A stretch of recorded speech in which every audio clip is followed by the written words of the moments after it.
आज का बाइबल का वचन उत्पत्ति का ग्रंथ अध्याय 12 वचन 1 से 4। दूसरा वचन सन पौलुस का तिमोथी के नाम दूसरा पत्र अध्याय 1 वचन 8 से 10। और आज का सुसमाचार सन्मति के अनुसार अध्याय 17 वचन 1 से 9। उत्पत्ति का ग्रंथ अध्याय 12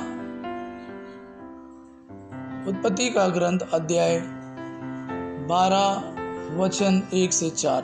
प्रभु ने अब्राहम से कहा, अपना देश, अपना एक कुटुंब और पिता का घर छोड़ दो और उस देश जाओ जिसे मैं तुम्हें दिखाऊंगा। मैं तुम्हारे द्वारा एक महान राष्ट्र उत्पन्न करूंगा, तुम्हें आशीर्वाद दूंगा और तुम्हारा नाम इतना महान बनाऊंगा कि वह कल्याण का स्रोत बन जाएगा। जो तुम्हें आशीर्वाद देते हैं मैं उन्हें आशीर्वाद दूंगा, जो तुम्हें शाप देते हैं मैं उन्हें शाप दूंगा। तुम्हारे द्वारा पृथ्वी भर के वंश आशीर्वाद प्राप्त करेंगे। तब अब्राहम चला गया जैसा कि प्रभु ने उससे कहा था और लोट उसके साथ गया। दूसरा वचन सन पौलुस का तिमोथी के नाम दूसरा पत्र अध्याय 1 वचन 8 से 10।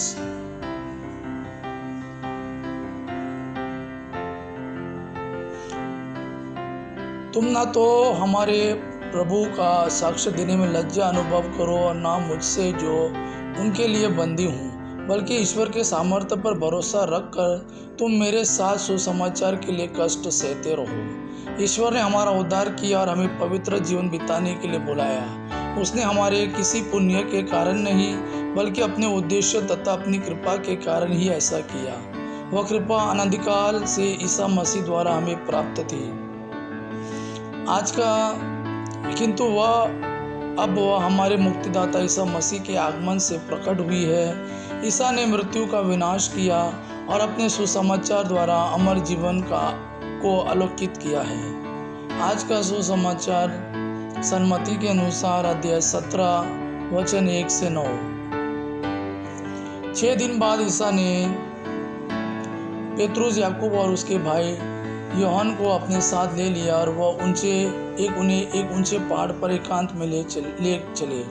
उनके सामने ईसा का रूपांतरण हो गया। उनका मुखमंडल सूर्य की तरह धमक उठा और उनके वस्त्र प्रकाश के समान उज्जवल हो गए। शिष्यों को मूसा और एलियास उनके साथ बातचीत करते हुए दिखाई दिए। तब पेतरुस ने ईसा से कहा, प्रभु, यहाँ होना हमारे लिए कितना अच्छा है। आप चाहे तो मैं यहाँ 3 तंबू खड़ा कर दूंगा, एक आपके लिए, एक मूसा और एक एलियास के लिए। वो बोल ही रहा था कि उन पर एक चमकीला बादल छा गया और उस बादल में से यह वाणी सुनाई पड़ी, यह मेरा प्रिय पुत्र है, मैं इस पर अत्यंत प्रसन्न हूँ, इसकी सुनो। वह वाणी सुनकर वे मुंह के बल गिर पड़े और बहुत डर गए। तब ईसा ने पास आकर उनका स्पर्श किया और कहा, उठो, डरो मत। उन्होंने आंखें ऊपर उठाए तो उन्हें ईसा के सिवा और कोई नहीं दिखाई पड़ा। ईसा ने पहाड़ से उतरते समय उन्हें यह आदेश दिया, जब तक मानव पुत्र मृतकों में से जी न उठे तब तक तुम लोग किसी से भी इस दर्शन की चर्चा नहीं करोगे। यह प्रभु का वाणी है। प्रभु को धन्यवाद। अब पिता की महिमा और पुत्र यीशु का प्रेम आप पर सदा सर्वदा बना रहे। आमीन।